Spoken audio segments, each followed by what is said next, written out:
Et puis, c'est cool de savoir qu'en restant à la maison, je vais aussi pouvoir faire de l'histoire et de la géographie. Bonjour, asseyez-vous. Eh oui, tu m'as reconnu, c'est Monsieur Blanchard. Alors, on va essayer de rester en contact, au moins oralement, et puis à travers ces petites vidéos pendant cette période très particulière, et donc faire de l'histoire et de la géographie. Tintin. Alors voilà, passons aux choses sérieuses. Géographie, chapitre 3, habiter un espace agricole. Donc, je vais essayer dans cette courte vidéo de faire deux parties. Une première partie qui correspond au cours, pendant laquelle je vais rappeler certaines notions importantes et il faudra prendre des notes sur la première page du cahier, dans la partie leçon. Et puis après, il y aura une partie exercice où je vais te présenter un petit peu l'exercice qu'il faudra me faire et me renvoyer par pronote. Voilà comment on va procéder. Donc, première partie, le cours, tu ouvres ton cahier d'histoire-géographie, tu prends une nouvelle page, bien sûr, et on commence un nouveau chapitre de géographie. Tu peux écrire tout de suite le titre, comme il s'affiche là, géographie, donc chapitre 3, habiter un espace agricole. Alors, tout ce qui va s'afficher sur l'écran écrit avec l'ordinateur, eh bien, tu le recopies dans ton cahier. Donc, on va déjà essayer tout simplement de définir qu'est-ce que c'est qu'un espace agricole, comme on vient de le noter dans le titre. Là. Alors voilà une petite image qui nous montre un espace agricole qui est situé au Canada. Un espace agricole, c'est ce qu'on appelle bien souvent la campagne. Donc c'est un espace qu'on qualifie d'espace rural. Voilà, je vais l'écrire juste à côté. Je suis en train de tester, donc là pour l'instant c'est un petit peu juste. Voilà, je commence à écrire. Pour l'instant tu n'écris pas. Un espace rural, voilà, c'est un espace de campagne, à la différence de l'espace urbain. Et alors, comme on peut le voir sur cette image, bien souvent, un espace agricole, c'est un espace qui est peu peuplé. Voilà, on le voit bien ici, il y a quelques maisons, mais il y a surtout beaucoup de champs, de forêts. Voilà, en gros, c'est un espace, on l'a déjà dit dans le chapitre précédent, qu'on appelle un espace de faible densité. Voilà. Donc un espace rural de faible densité, c'est ce qui va nous permettre de définir ce qu'est un espace agricole. Donc je vais l'afficher et puis tu vas le recopier dans ton cahier. Donc l'avantage de la vidéo, tu vois, c'est que tu fais pause, tu prends le temps de recopier, et quand tu as terminé, eh bien, tu relances la vidéo et tu écoutes la suite. Voilà, donc tu recopies cette définition. Donc un espace agricole, c'est un espace donc rural, par opposition à l'espace urbain, la ville, le premier chapitre de géographie de l'année, quand on parlait de habiter la métropole, et donc c'est souvent un espace de faible densité. Et reprends le chapitre précédent sur les espaces à forte contrainte si tu ne te souviens plus de ce qu'est la densité. Je te rappelle que la densité, pour un 10, on le calcule en fonction du nombre d'habitants par kilomètre carré. Voilà, donc tu fais pause, tu recopies cette définition et on continue juste après. Alors, nous avons dit dans le premier chapitre de géographie que plus de la moitié de la population dans le monde vivait aujourd'hui en ville. Voilà, donc ça veut dire en gros qu'à la campagne, dans ces espaces agricoles, aujourd'hui on a 47% de la population mondiale qui y habite. Voilà. 47% de la population, donc un petit peu moins de la moitié. Tu pourras reprendre dans ton livre un graphique qui se trouve à la page 243 et qui reprend ces chiffres. Mais ce qui est important à noter, c'est qu'au-delà de ce chiffre de 47%, il y a une très très grosse différence à noter entre les pays riches, où la population qui vit dans les zones agricoles est relativement faible, et les pays pauvres, où une grande majorité de la population, plus de 60%, 70% dans certains pays, vit encore dans les espaces agricoles et y vit de l'agriculture. Voilà, donc dans ce chapitre, on va vraiment insister sur la différence qu'il faut faire entre ces pays riches ici et ces pays pauvres. Donc tu vas noter ces quelques lignes maintenant dans ton cahier, dans la partie leçon toujours. Voilà, dans le monde, donc 47% de la population habite un espace rural, et puis je le disais, pays pauvres, Asie ou Afrique, plus de 60% de la population vit de l'agriculture. Et donc, grande différence entre les espaces agricoles des pays riches, Voilà, ça y est, je me suis encore trompé, il faut que je reprenne mon petit pinceau, voilà, les pays riches et les pays pauvres. Et donc dans la dernière partie de ce qu'on va noter dans la leçon, on va voir un petit peu à quoi ressemble l'agriculture dans les pays riches d'un côté et dans les pays pauvres de l'autre. Voici une première image qui est extraite de ton manuel et qui est une région agricole située aux États-Unis, dans une région qu'on appelle les Grandes Plaines. On dit parfois que c'est le grenier des États-Unis parce que c'est là qu'on y produit l'essentiel des céréales qui sont consommées. Et donc c'est une agriculture qu'on appelle très productive, qui va produire d'énormes quantités de céréales. Tu peux remarquer, tu vois la forme bien particulière des champs ici, qui sont dessinés de façon géométrique, et ça nous renseigne déjà sur le fait que tous ces espaces agricoles sont cultivés par des machines. Hein. Évidemment, ce ne sont pas des hommes qui le font à la main.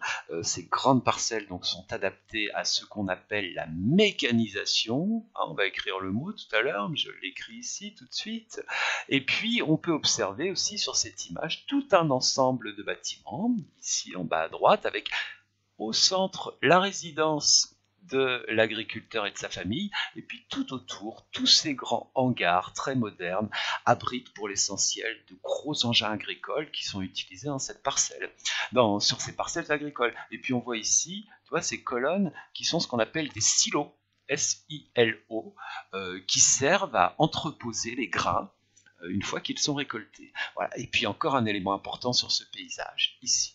Les routes qui permettent de relier cette ferme au reste du monde, hein, puisque les produits agricoles ne servent pas à nourrir la famille ici, mais sont entièrement vendus et vont ensuite parfois parcourir des milliers de kilomètres jusque chez le consommateur.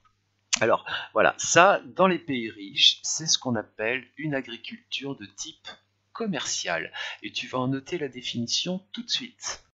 Voilà la définition. Dans les pays riches, l'agriculture donc commerciale domine.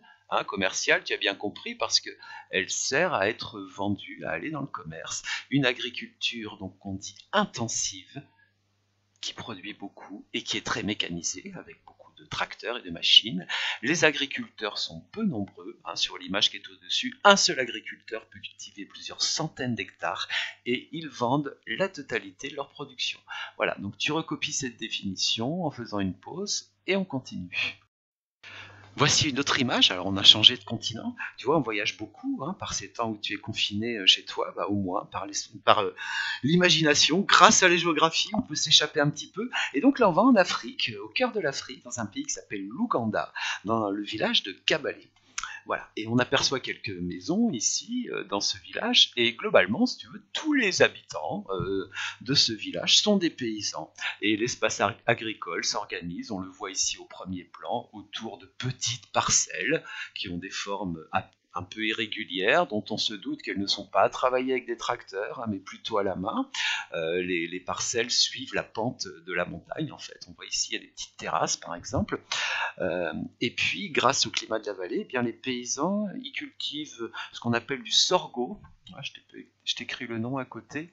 Du sorgho, c'est des céréales, des patates douces, des pommes de terre, des haricots, du maïs. En clair, tout un tas de productions. Tu vois, ici on voit du maïs par exemple, des productions qui vont être consommées directement sur place par les habitants. Le but n'est pas de cultiver pour vendre ensuite à d'autres. Voilà, et ça c'est ce qu'on appelle une agriculture vivrière. Et cette agriculture, elle est dominante dans beaucoup de pays pauvres. Donc on va en noter tout de suite la définition. Voilà, donc dans les pays pauvres, l'agriculture est le plus souvent une agriculture vivrière. Voilà, le mot est ici. Il y a peu de machines, les agriculteurs sont nombreux et cultivent des produits variés destinés à nourrir la famille ou le village. Voilà, et une fois que tu as terminé de noter cette définition, eh bien la partie cours est terminée. Je vais te proposer maintenant un petit exercice. Je vais te donner quelques indications et cet exercice, il va falloir me le rendre. Il faudrait me le rendre avant la fin de la semaine. Je vais indiquer précisément le calendrier sur Pronote et me le rendre par le biais de Pronote, hein, dans l'espace élève. il y a un espace réservé qui s'appelle déposer un devoir. Donc par écrit, si possible fait par ordinateur, il faut m'envoyer ce travail. Voilà, donc c'est la partie exercice. Donc je l'écris ici, et on va faire un exercice dans lequel il va falloir mobiliser les définitions que tu as notées un petit peu plus haut dans la partie cours. Et donc c'est un exercice qui vient du manuel, donc tu pourras aller voir bien sûr directement sur internet l'exercice en question avec tous les documents, c'est pages 234 et 235 du manuel. Ça s'intitule Habiter la Pampa argentine. La Pampa, voilà, en Argentine. Alors, normalement, ça doit te rappeler des petites choses dans le film qu'on a vu en classe il y a déjà un petit moment, sur le chemin de l'école. On a suivi le jeune Carlos qui partait à l'école à cheval, et bien précisément, Carlos habitait dans cette pampa. Mais la pampa qu'on va découvrir dans cet exercice, elle est quand même bien différente de celle qu'on a vue dans le film. Puisque nous sommes dans un espace agricole qui change aussi, lui, bien rapidement. Alors, je te montre une image, on fait une petite pause, je t'explique l'exercice. Voilà une image de cette pampa argentine. Alors tu as sous les yeux un paysage qui est très fréquent dans cette région, et dans l'exercice que je te demande par écrit, il va falloir m'analyser ce paysage. Donc n'oublie pas ce qu'on a appris lorsqu'on a étudié des photographies en géographie dans les chapitres précédents, comme quoi il faut, lorsqu'on analyse une image, raisonner en termes de plans. Par exemple, ici se trouve le premier plan, ici tout au fond ce qu'on appelle l'arrière-plan, ici on a le second plan. Voilà, donc il va falloir que tu identifies sur cette image des indices, des éléments qui nous permettent d'affirmer que dans cette région de la Pampa argentine, eh bien l'agriculture est moderne et mécanisée. Ça correspond à une agriculture commerciale. Voilà, tu as d'autres documents dans le livre, page 235, le document 2. Et à travers tout ça, il va falloir me rédiger un petit texte où tu vas réutiliser les éléments du vocabulaire de la leçon qu'on vient d'entendre, dans lequel tu vas essayer de m'expliquer un petit peu ce qui fait que cette région d'Argentine est une région d'agriculture commerciale. Je vais t'indiquer l'énoncé exact de la consigne et je compte sur toi pour travailler aujourd'hui, demain, et me rendre ce travail rapidement. Voici le texte de la consigne, donc une dizaine de lignes. À quoi voit-on que l'agriculture de la Pampa est moderne et mécanisée, c'est-à-dire commerciale, comme on l'a dit dans le cours. Tu décris le paysage du document 1, puis tu fais une phrase qui fait le lien entre ce paysage et l'image du document 2, donc qui est dans le manuel, page 235. Et il faudra également utiliser au moins une citation du document 3 dans ta réponse. Donc tu lis le texte et puis, dans ta réponse, entre guillemets, tu m'indiques un passage de ce texte qui te semble intéressant pour répondre à cette question. À quoi voit-on que l'agriculture de la Pampa était moderne et mécanisée? Je te souhaite bon courage et je te dis à très bientôt en vidéo pour poursuivre nos leçons. Au revoir.